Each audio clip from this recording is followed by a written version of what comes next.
For centuries, Sahrawis were nomad tribes living in the Saharan desert. They used to travel freely across the desert, searching for the best pasture lands and water for their goats and camels. In 1885, a Berlin Conference, Europe divided the African continent. Each European country received its part. Spain took the area known today Western Sahara. Africa was divided by improvised borders. Those who once were free, nomadic tribal families become prisoners of artificial boundaries and surprised by a colonial power. Spain, likewise the other colonial rulers, began to exploit the local natural resources. In 1963, Spain discovered the world's largest phosphate reserve in the land of Western Sahara, which transformed the land and the fate of Sahrawis forever. For decades, Sahrawis peacefully coexisted with the Spanish rulers. But in the year 70, nationalist movement arose across Africa. Sahrawis began to feel that Western Sahara was their land and their nation. Back then, the United Nations was involved in the decolonization process of all African countries. Spain was forced to leave Western Sahara and began to negotiate independence with the Sahrawis.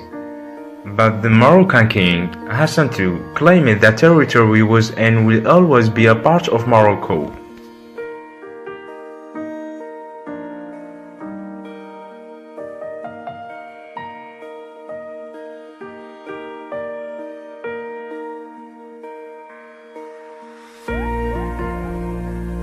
United States and France pressured the weak Spain to avoid a war against Morocco over territory that Spain was to abandon anyways.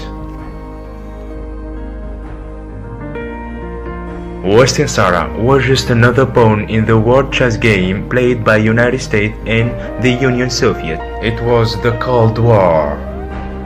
In 1975, as Spanish dictatorship Franco was dying, Hassan II organized the Green March, invading the Sahrawi territory with 350,000 civilians and 250,000 soldiers.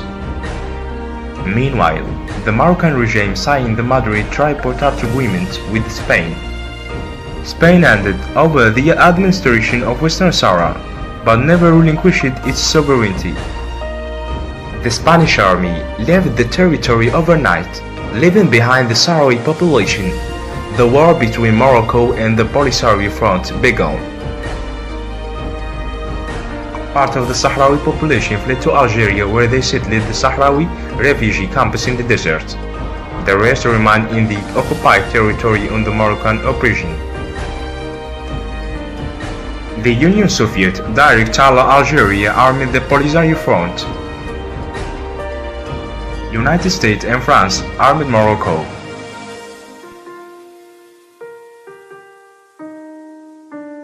Following years of war, the Moroccan army couldn't defeat the Polisario Front.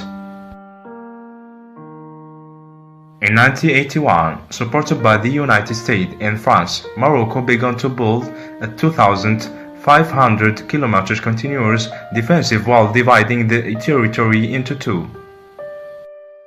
As soon as the Cold War was over, the United States decided this war should finish.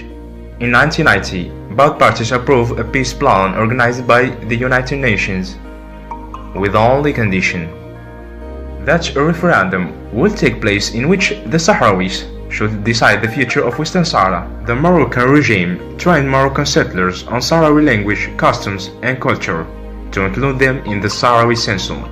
Up to date, Morocco hasn't allowed the United Nations sponsored referendum to take place. For the last 20 years, the United States and France have always supported Morocco in the United Nations to avoid the peace plan to be completely achieved.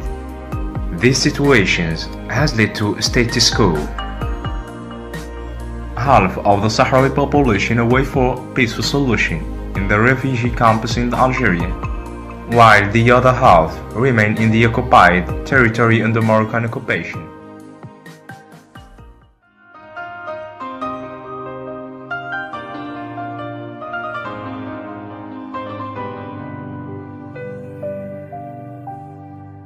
موطني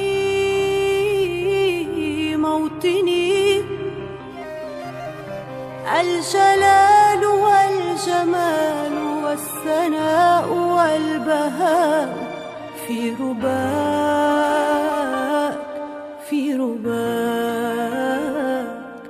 والحياة والنجاة والهناء والرجاء في هواك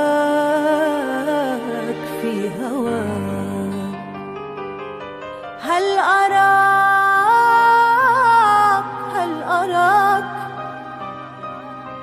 سالما منعما وغانما مكرما سالما منعما وغانما مكرما هل أراك في علاك تبلغ السماك موطني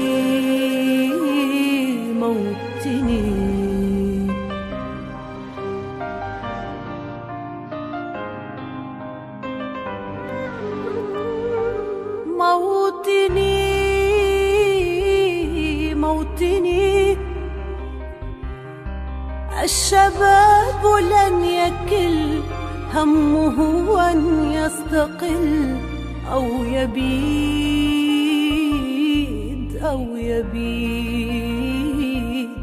نستقي من الردى ولن نكون للعدا كالعبيد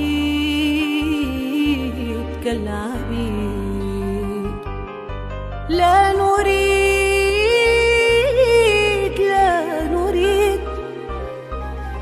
ذلنا المعبدا وعيشنا المنكدا ذلنا المعبدا وعيشنا المنكدا